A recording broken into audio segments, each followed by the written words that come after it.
کپی عقدنامه رو برات آوردم که بخونی.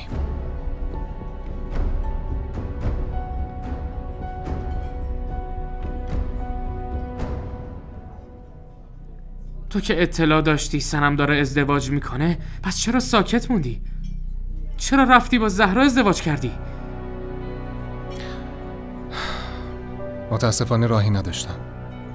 یه وقتا خانواده آدمو مجبور به انجام یه کارایی میکنه که باب میل خودش نیست. سعید نمیخواست با زهرا ازدواج کنه، ولی چون این خواست عمو جان بود مجبور شد که با زهرا ازدواج کنه. خب حالا از من چی میخوای؟ وسیم اگه تو زیر این ازدواج بزنی بیشتر مشکلات ما حل میشن. خودتون چی فکر میکنین؟ که کمکتون میکنم؟ فکر میکنم که کمکمون میکنی. تو باهوش و تحصیل کرده ای و مرد بزرگی هستی، همینطور یه آدم خوب.